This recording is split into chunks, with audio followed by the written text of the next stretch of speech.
Imagine waking up tomorrow to a silent crisis. Your smartphone screen is dark, unresponsive to your touch. The solar panels on your neighbor's roof are just inert slabs of glass and aluminum, generating nothing. Hospitals are frantically calling for backup generators as their advanced monitoring systems fail, and financial markets are frozen in a state of bewildered panic. This isn't the plot of a dystopian novel.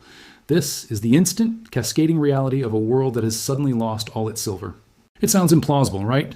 Absurd, even. Silver? The stuff of old coins in your grandmother's tea set? Yet this unassuming metal is the silent, invisible sinew of our modern civilization. It is not a commodity we simply use. It is an element upon which our most critical systems are fundamentally built. Unlike a shortage of oil or wheat, which would trigger a slow-burn economic crisis, the disappearance of silver would be an immediate and catastrophic systems failure. Our technological society wouldn't just sputter, it would experience a synchronized seizure, revealing in the starkest terms the terrifying fragility of our progress. To pull the thread of silver from the global tapestry is to watch the entire image unravel before our very eyes, exposing a dependency so profound we've forgotten to even notice it. To understand the scale of this catastrophe, we first have to dismantle the myth of silver as merely a precious metal. Its role has been utterly transformed in the last 50 years. Today, over 60% of annual silver demand is industrial. It's the world's most conductive element, and we've engineered a civilization that prizes conductivity above almost all else.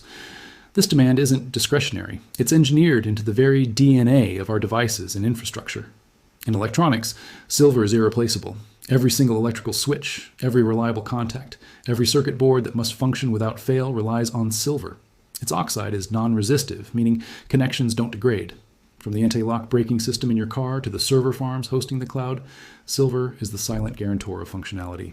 Try substituting cheaper copper or aluminum in these precision applications, and you introduce failure points, heat, and corrosion. The miniaturization of technology has only deepened this dependency, using microscopic amounts of silver in ever more critical roles. The most dramatic and voracious consumer, however, is the very symbol of our green future, the solar panel. Every single photovoltaic cell uses a paste of silver powder, about 20 grams per standard panel, to form the conductive grid that channels harvested electricity. The global push for net zero emissions is, in physical terms, a mandate for millions of ounces of silver. In 2023, the solar industry consumed over 160 million ounces, a figure that has more than doubled in a decade. The International Energy Agency projects solar will be the dominant source of new global power for decades to come. Without silver, the green energy transition doesn't just slow down, it stops dead. Wind turbines and nuclear plants can't fill this gap overnight. We would be forced to fall back on hydrocarbon-based power generation at the very moment we need to abandon it, creating a devastating environmental and geopolitical paradox. The crisis would also penetrate our lives with terrifying intimacy through the collapse of modern medicine. Silver's antimicrobial properties, known for centuries, have been engineered into a frontline defense in healthcare. Silver sulfadiazine cream is a standard treatment for severe burns, fighting infection where antibiotics fail. Silver nanoparticles are woven into antimicrobial dressings for chronic wounds, into coatings for catheters and endotracheal tubes to prevent hospital-acquired infections, and even into the fabric of surgical masks and hospital gowns. In an era where resistant superbugs are a rising threat, silver is a critical shield. Its disappearance would force hospitals to revert to less effective methods, increasing mortality rates from routine procedures. Advanced diagnostic equipment, like blood analyzers and imaging systems, also relies on silver-based components. The healthcare system wouldn't just be strained, it would be thrust backward in time. The financial and security architecture of the world would crumble simultaneously. While it's no longer in circulating coins, silver remains a foundational monetary metal. Central banks and governments hold it as a strategic asset. More critically, the entire ecosystem of physical silver investment, the billions of ounces held in ETFs, the private bullion in vaults, represents a store of wealth for millions. If this physical asset were to vanish, it would trigger a trillion-dollar black hole in balance sheets, annihilating savings and destroying trust in tangible assets. The panic would bleed into other markets, crushing confidence. On the security front, silver's role is just as non-negotiable. It's used in guided missile systems, fighter jet avionics, satellite communications, and submarine control systems due to its unparalleled reliability in extreme conditions. National defense capabilities would be degraded overnight, creating a perilous window of vulnerability and destabilizing global power dynamics. The immediate aftermath of this vanishing day would be a scene of cascading systemic failures. The first hour would see global communications begin to fragment. 5G networks, dependent on silver-coated components in their antennae and amplifiers, would degrade. Data centers, the hearts of the internet, would experience critical overheating and connection failures as silver-based thermal pastes and contacts broke down. Within a day, the renewable energy grid would begin to flatline. Solar farms would go offline sequentially, causing immediate rolling blackouts in regions heavily reliant on them, like California, Germany, or South Australia.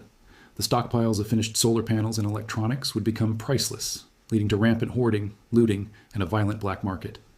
By the end of the first week, the paralysis would be economic and logistical. Modern car manufacturing would halt.